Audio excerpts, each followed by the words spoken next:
서울 강남의 한 고급 오피스텔 32층 꼭대기층에서 내려다보는 도시는 화려했다. 낮에는 유리처럼 빛나고 밤에는 불꽃놀이처럼 반짝였다. 그러나 그 도시의 어느 빛도 서지원의 공허한 가슴을 채워주지 못했다. 서지원, 30대 초반. 잘 나가는 패션 브랜드 CEO.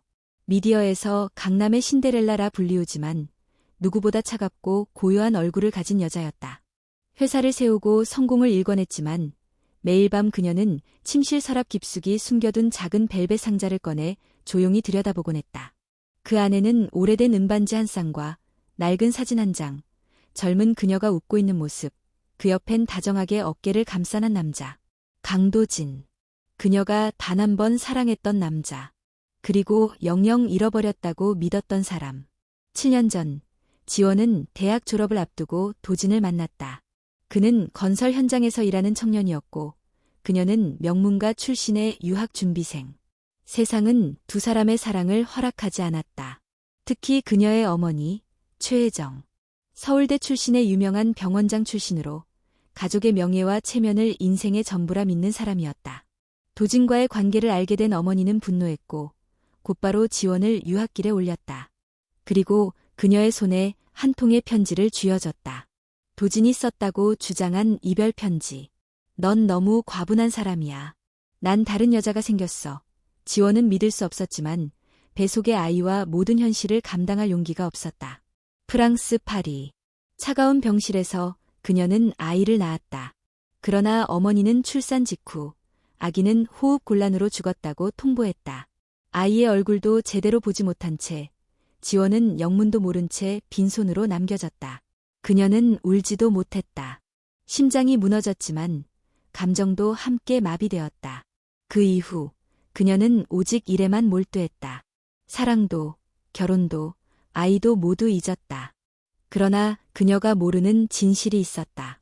서울 마포구의 한 낡은 골목길.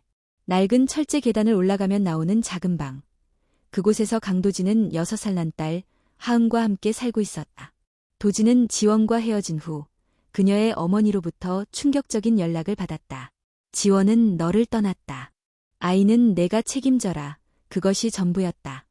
그는 이유도 모른 채 홀로 아이를 키우게 됐다. 아이의 이름은 강하은. 작은 기쁨이라는 뜻을 가진 이름이었다. 도진은 무뚝뚝하지만 다정한 아버지였다. 하은은 그런 아버지를 너무나 잘 따랐다. 그녀는 어릴 때부터 엄마에 대해 물었지만 도진은 늘 같은 대답을 했다. 엄마는 아주 멀리 있는 곳에 있어. 아주 특별한 사람이야. 너를 지키기 위해 떠났어. 하은은 언제나 말없이 고개를 끄덕였고 혼자 작은 손으로 종이약을 접으며 소원을 빌었다. 엄마를 한 번만 만나게 해주세요. 도진은 심장이 약했다. 유전적인 심장 질환을 앓고 있었지만 하은에게 걱정을 끼치고 싶지 않아 병원도 잘 가지 않았다. 아침엔 공사장에 나가고 저녁엔 편의점 알바까지 했다. 그렇게 번 돈으로 하은의 유치원비를 내고 책을 사주고 우유를 사 마시게 했다. 어느 흐린 여름 오후. 하은은 유치원에서 돌아오던 길에 공사장 근처에 도진을 데리러 갔다. 그날따라 도진은 유난히 숨을 헐떡였고 어지러움을 느꼈다. 하은아, 저기 앉아서 기다리고 있어. 응, 아빠. 그러나 몇 분 후 도진은 그대로 철근 위에서 쓰러졌다. 주위에서 소리를 질렀지만 아무도 즉시 달려들지 못했다.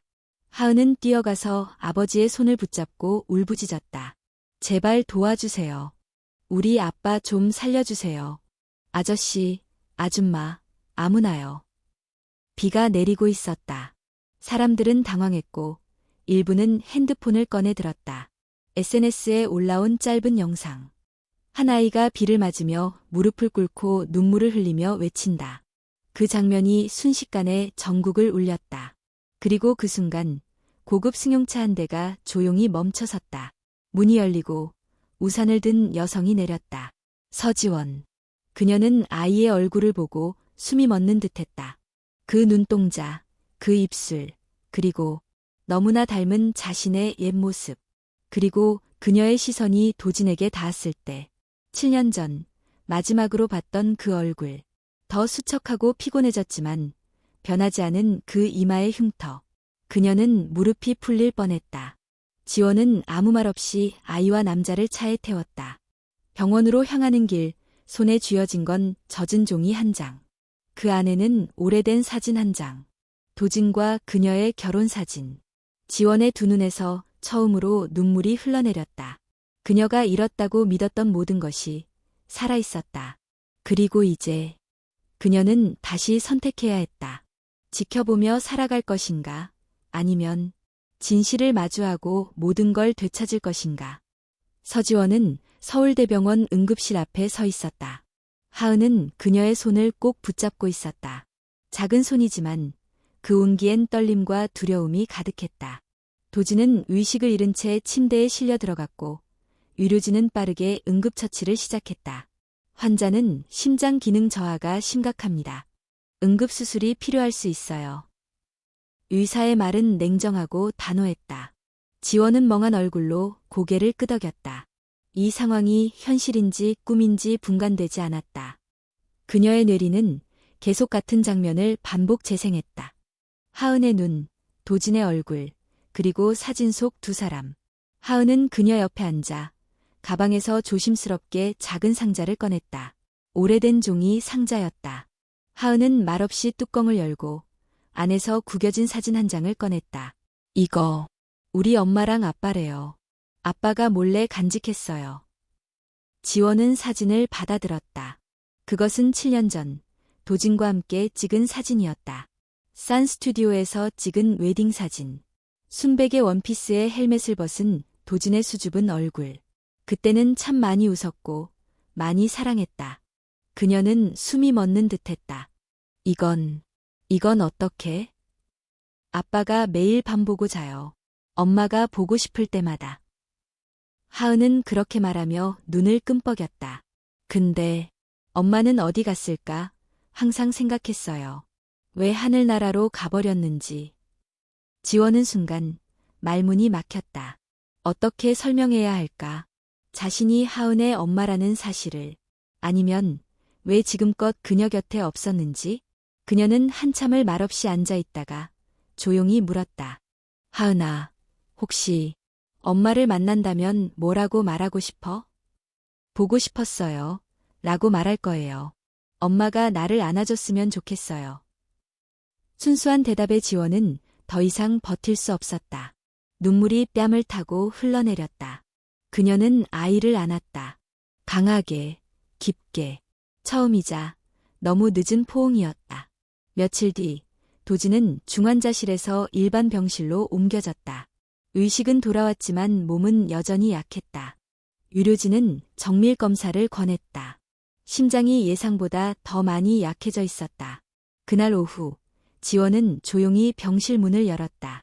도진은 창밖을 보고 있었다. 그녀의 그림자를 느낀 듯 천천히 고개를 돌렸다. 서지원. 그의 목소리는 낮고 단단했다.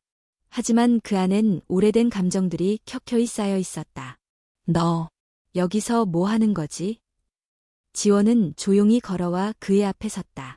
도진아, 나 몰랐어. 하은이가 살아있는 줄도, 내가 그렇게 살아왔는지도, 엄마가. 그녀는 숨을 고르며 말했다. 엄마가 거짓말을 했어. 너의 편지라고 하면서 이별 편지를 건넸고 아이는 태어나자마자 죽었다고 했어. 나는 그걸 믿었어. 아무것도 몰랐어. 도진은 한동안 아무 말이 없었다. 그는 무표정하게 그녀를 바라봤다. 그 눈빛은 고요하지만 깊었다. 마치 바다 속 어딘가 가라앉은 감정을 꺼내려 애쓰는 듯했다. 나는 너를 몇 달 동안 기다렸어. 연락 안 돼서 집 앞에서 몇 번이고 서 있었고 편지도 보냈어. 내 엄마가 나한테 전화해서 말했어. 너랑 더는 관련 없다. 애는 너 책임이다. 지원은 숨이 막혔다. 그게 전부였어?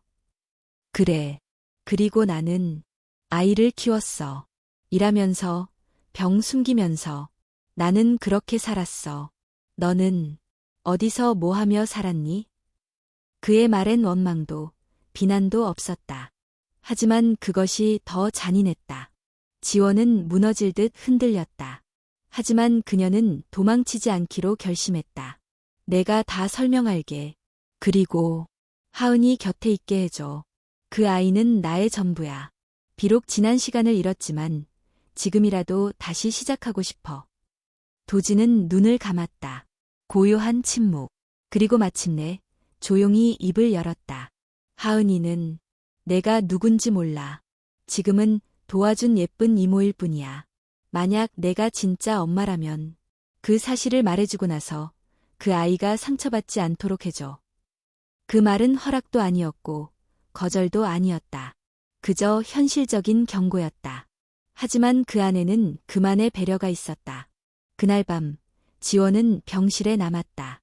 하은은 아빠 옆에서 잠들었고 도진은 눈을 감고 누워 있었다. 그녀는 조용히 아이의 머리를 쓰다듬으며 속삭였다. 하은아, 미안해. 너무 많이 늦었지만 이젠 절대 너를 놓치지 않을게. 밖에선 다시 비가 내리기 시작했다. 서울의 밤은 조용했지만 그녀의 마음속은 폭풍처럼 흔들리고 있었다.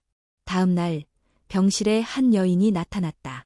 단정한 재킷에 짙은 립스틱, 그리고 냉혹한 눈빛.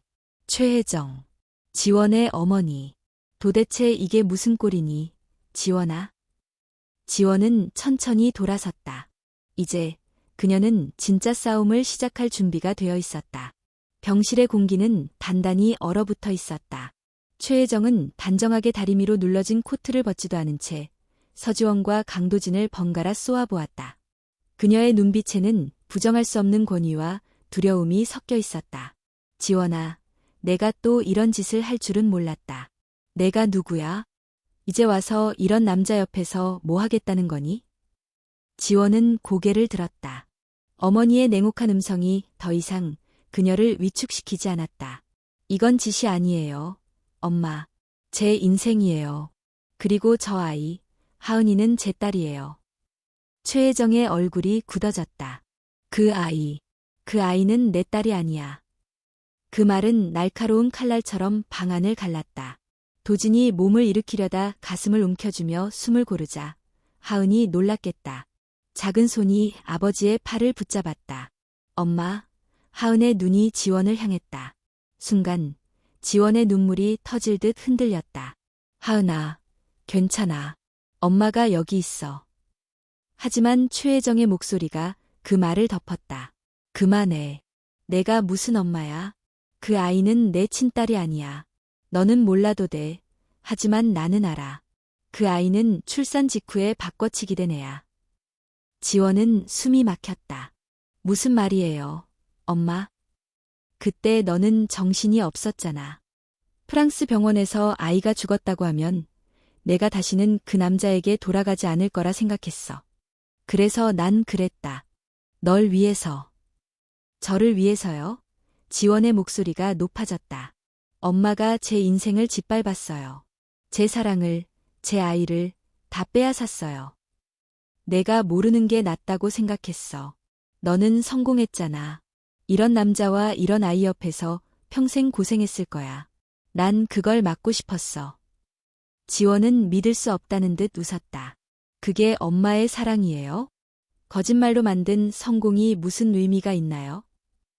방 안의 공기는 숨막힐 만큼 무겁게 내려앉았다. 하은은 두 사람의 대화를 이해하지 못한 채 울음을 터뜨렸다. 도진은 힘겹게 손을 들어 아이를 안았다. 그만하세요. 하은이 아비예요. 도진의 목소리는 낮았지만 단단했다. 이제 그만하세요, 어머니. 최혜정의 시선이 그를 향했다. 넌 여전히 뻔뻔하구나. 이 상황에서도 내 딸을 끌어들이려 해? 끌어들이는 게 아닙니다. 우리는 이미 다 잃었습니다. 그리고 지금 다시 찾으려 하는 겁니다. 그는 숨을 고르며 말했다. 저 아이가 제 딸이든 아니든 상관없습니다. 저는 하은이 아버지입니다. 그리고 지원 씨는 하은이의 엄마예요. 최혜정은 아무 말도 하지 못했다. 잠시 후 냉소적인 웃음을 흘리며 돌아섰다. 좋아. 그렇게 살고 싶으면 살아봐라. 하지만 기억해. 내가 선택한 건 다시 돌아올 수 없는 길이야. 문이 닫히자 지원은 그대로 주저앉았다. 모든 힘이 빠져나간 듯 했다. 도진은 그녀의 어깨를 붙잡았다. 괜찮아요. 이제 진실이 드러났으니까. 하지만 그녀는 고개를 저었다. 아니요.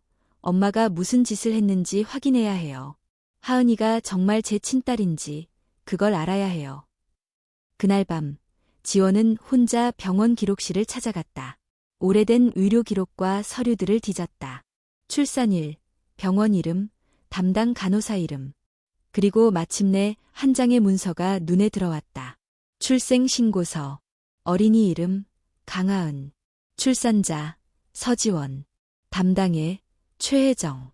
그녀는 손을 떨었다. 분명 엄마가 직접 기록을 조작한 것이다. 문서 맨 아래에는 엄마의 필체로 보이는 서명이 있었다. 지원은 파일을 품에 안고 병실로 돌아왔다. 하은은 아버지 옆에서 잠들어 있었고 도진은 깨어 있었다. 확인했어요. 하은이는 제 친딸이에요.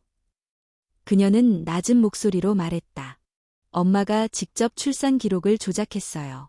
나를 속이고 아이를 숨겼어요. 도진은 말없이 고개를 끄덕였다. 이제 어떻게 할 거예요? 엄마를 고발할 거예요. 그리고 하은이를 지킬 거예요. 도진은 잠시 그녀를 바라보다가 천천히 고개를 저었다. 지원 씨, 복수해도 잃는 게 많을 겁니다. 그분은 당신의 어머니예요. 그건 상관없어요. 엄마는 제 아이를 죽였다고 했어요. 제 인생을 거짓으로 만들었어요. 지원의 목소리는 떨렸지만 그 속엔 결심이 있었다. 도진은 아무 말 없이 그녀의 손을 잡았다. 그때였다. 갑자기 하은이의 작은 목소리가 들렸다. 엄마, 아빠. 둘 다 고개를 돌렸다. 하은은 눈을 반쯤 뜬 채 희미하게 웃었다. 싸우지 마요. 우리 다 같이 살자. 나 엄마랑 아빠랑 같이 있고 싶어요. 그 말 한마디에 지원의 눈물이 다시 터졌다. 도진은 조용히 고개를 숙였다. 그날 밤 그녀는 아이의 머리를 쓰다듬으며 속삭였다. 그래, 하은아. 우리 이제 절대 떨어지지 말자. 밖에서는 다시 비가 내리고 있었다. 창문 너머로 번개가 스쳤다. 그 비 속에서 지원은 마음속으로 다짐했다. 이제 더 이상 숨지 않겠다고. 이 아이를 위해서라면 어떤 진실이라도 마주하겠다고. 그리고 다음 날 아침 새로운 비극이 그녀를 기다리고 있었다. 도진의 병이 다시 악화된 것이다. 심장은 버티지 못했고 그는 다시 중환자실로 이송되었다. 지원은 창백한 얼굴로 의료진을 바라보며 속삭였다. 제발, 이번에는 놓치지 않게 해주세요. 그녀는 두 손을 모아 기도했다. 그토록 오랫동안 부정하고 외면했던 삶이 지금 그녀의 눈앞에서 무너지고 있었다. 중환자실 앞복도는 침묵으로 가득 차 있었다. 기계음만이 긴장을 깨고 있었다. 서지원은 의자에 앉아 두 손을 꽉 쥔 채 고개를 숙이고 있었다. 강도진은 수술실에 들어간 지 벌써 2시간이 지났다. 하은은 조용히 그녀 옆에 앉아 있었다. 아이의 손엔 도진이 늘 가지고 다니던 작은 손수건이 들려 있었다. 그 손수건은 오래되어 색이 바랬지만 아이에게는 아버지의 향기가 밴 보물 같은 물건이었다. 엄마. 하은이 조심스럽게 입을 열었다. 아빠, 죽으면 안 되는 거지? 지원은 고개를 들어 아이를 바라보았다. 하은의 눈은 두려움으로 가득했고 그 안엔 아직 다 설명할 수 없는 깊은 슬픔이 있었다. 아니야, 하은아. 아빠는 우리 곁에 꼭 돌아올 거야. 그럴 거야. 그럴 수밖에 없어. 그녀는 그렇게 말했지만 마음속에는 확신이 없었다. 의료진은 수술 성공 확률이 높지 않다고 했다. 도진의 심장은 이미 너무 약해져 있었다. 수술을 미루는 동안 상태는 악화되었고 이제 마지막 선택의 기로에 서 있었다. 하지만 도진은 끝까지 수술을 거부하려 했다. 이유는 단 하나, 하은과 지원이 더 고통받지 않게 하려는 마음. 며칠 전 도진은 혼자서 손으로 직접 쓴 편지를 남겼다. 그 편지는 서랍 안, 하은이 자주 앉아있던 작은 책상 속에 숨겨져 있었다. 그날 밤 하은은 몰래 그 서랍을 열었다. 아버지의 손글씨가 적힌 편지를 꺼내 읽으며 아이의 두 눈엔 눈물이 고였다. 언더라인 사인, 하은아. 내 소중한 딸. 아빠는 너를 만나서 참 행복했단다. 그리고 이제 너에게 엄마가 생겼으니 아빠는 마음이 놓인다. 아빠는 병을 이기기 어려워. 하지만 내가 울지 않길 바란다. 언제나 내 곁에 있을 거야. 사랑해. 아빠가 언더라인 사인. 하은은 편지를 움켜쥐고 병원으로 달려갔다. 그 작은 몸으로 택시를 잡고 병실을 찾아다녔다. 수술 직전 의료진이 준비를 하고 있을 때 아이가 갑자기 중환자실 앞에 나타났다. 의사와 간호사들이 놀랐고 지원은 놀라 아이를 안았다. 하은아, 여기 오면 안 돼, 위험해. 하지만 하은은 엄마의 품을 뿌리치고 수술실 문 앞에 무릎을 꿇었다. 그리고 크게 외쳤다. 아빠, 제발 수술 받아줘요. 나 아직 아빠랑 같이 있고 싶어. 나 아빠랑 공원도 가야 하고 자전거도 타야 해요. 내 생일에도 유치원 졸업식에도 와줘야 해요. 나 혼자 남기지 마요. 부탁이에요. 지원은 입술을 깨물었다. 의료진은 모두 멈춰 서 있었다. 그 누구도 아이의 울음을 무시할 수 없었다. 그때 수술실 안에서 의료진이 문을 열고 나왔다. 환자가 의식이 돌아왔습니다. 환자가 수술을 원한다고 합니다. 지원은 놀랐고 하은은 울음을 멈췄다. 강도진은 마지막 힘을 내어 딸의 목소리에 응답한 것이다. 수술은 곧바로 시작되었다. 의료진은 총력을 다해 수술에 들어갔다. 심장 우회로 수술, 혈관 재건, 그리고 인공 판막 이식까지. 시간은 천천히 흘렀다. 하은은 지원의 무릎에 기대어 잠들었다. 그녀는 딸의 머리를 쓰다듬으며 처음으로 마음속 깊이 기도했다. 신도 믿지 않았던 그녀가 처음으로 하늘을 올려다보며 속삭였다. 그 사람을 데려가지 말아주세요. 이제야 찾았어요. 이제야 가족이 되었어요. 5시간이 지나고 수술실 문이 다시 열렸다. 담당 의사는 얼굴에 땀을 흘리며 고개를 끄덕였다. 수술은 성공적입니다. 아직 회복이 필요하지만 고비는 넘겼습니다. 지원은 그 자리에 주저앉았다. 그리고 조용히 울었다. 조용하지만 깊은 눈물. 그녀는 하은을 안고 속삭였다. 살아있어. 우리 아빠 살아있어. 하은은 눈을 뜨고 조용히 고개를 끄덕였다. 알아. 아빠는 약속 지키는 사람이니까. 며칠 후 도진은 회복실에서 눈을 떴다. 옆에는 지원과 하은이 있었다. 창문 밖으로 봄바람이 불고 있었다. 도진은 입술을 열었다. 하은아. 응, 아빠. 미안해. 그리고 고마워. 하은은 도진의 손을 꼭 잡았다. 아빠가 살아있어서 고마워요. 지원은 조용히 웃었다. 처음으로 진심에서 우러난 미소였다. 그날 밤, 세 사람은 병실에서 함께 식사를 했다. 병원 도시락이었지만 그들에겐 세상에서 가장 맛있는 식사였다. 지원은 조심스럽게 말을 꺼냈다. 이제 퇴원하면 우리 같이 살아볼까? 도진은 놀란 듯 그녀를 바라봤다. 같이? 그래요. 그 누구에게도 휘둘리지 않고 우리 셋이서 조용한 곳에 가서 다시 시작해요. 그 말에 도진은 오래 생각하지 않았다. 그는 고개를 끄덕였다. 그래. 이번에는 절대 놓치지 말자. 하은은 두 사람을 번갈아 보며 환하게 웃었다. 우리 진짜 가족이 되는 거야? 지원은 딸의 손을 잡았다. 우린 원래부터 가족이었단다. 다만 이제야 진짜 시작하는 거지. 2달 후 제주도의 바람은 서울과는 전혀 다른 온기를 품고 있었다. 강도진은 작은 나무 펜스를 손질하고 있었다. 그의 얼굴은 아직 다소 창백했지만 눈빛만큼은 생기가 넘쳤다. 수술 이후 그의 삶은 느려졌고 조용해졌다. 그러나 그 느림 속엔 평온이 깃들어 있었다. 그의 옆에선 서지원이 꽃을 심고 있었다. 검은 정장 대신 가벼운 린넨 셔츠와 바지를 입은 그녀는 더 이상 도시의 냉정한 CEO가 아니었다. 대신 그녀는 강하은의 엄마이자 도진의 곁을 지키는 한 여인이었다. 그들이 이사 온 곳은 제주 동쪽 마을 세화에 위치한 오래된 돌담집이었다. 원래는 폐가였지만 도진이 손수 고치고 지원이 내부를 꾸몄다. 집 옆에는 작은 카페를 열었다. 이름은 별표 하은의 미소 별표였다. 하은은 매일 아침 작은 앞마당을 청소하고 아빠가 내리는 커피 향을 맡으며 오늘은 몇 명이 우리 카페에 올까 하며 기대에 차 있었다. 가끔 동네 주민들이 들러 아이에게 과자를 주거나 꽃을 놓고 가기도 했다.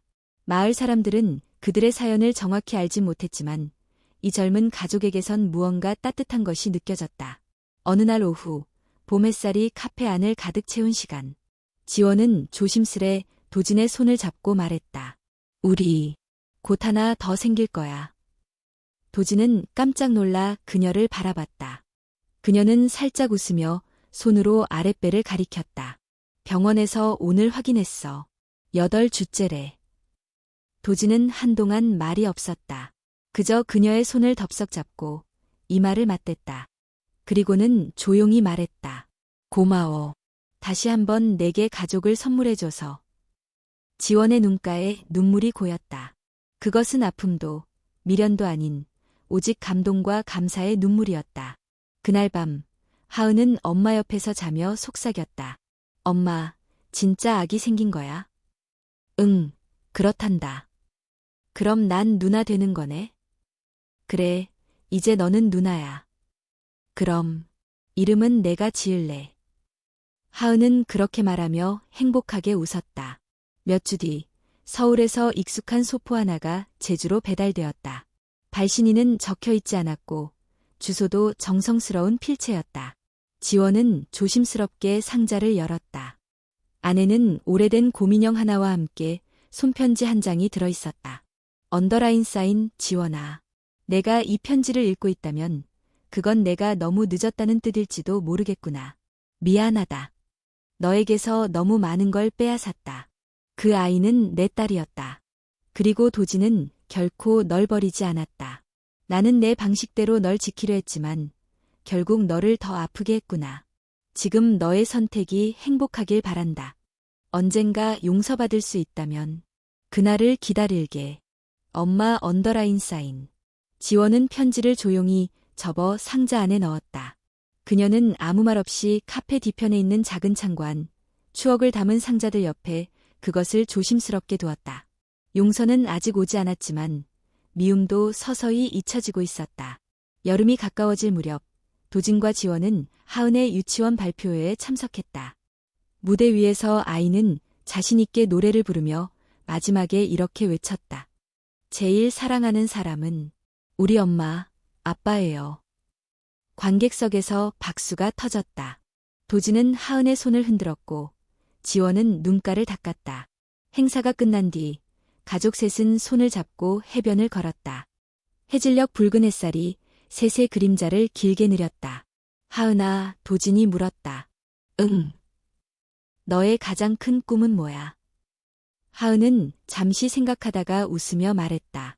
매일 아침 아빠 커피 냄새 맡으면서 눈 뜨는 거요. 그리고 엄마랑 동생이랑 같이 밥 먹는 거. 지원은 아이를 안으며 말했다. 그 꿈, 우리가 지켜줄게. 도진도 고개를 끄덕였다. 이제는 어떤 비바람도 우리를 흔들 수 없어. 하은은 두 사람 사이를 뛰어다니며 노래를 불렀다. 지원은 도진의 손을 꼭 잡았다. 그녀는 생각했다. 사랑은 때때로 너무 늦게 도착한다. 하지만 정말 중요한 건 사랑이 도착했다는 사실 그 자체였다. 그리고 이곳, 이 작은 섬에서 세 사람은 마침내 가족이라는 이름의 기적을 살아가고 있었다.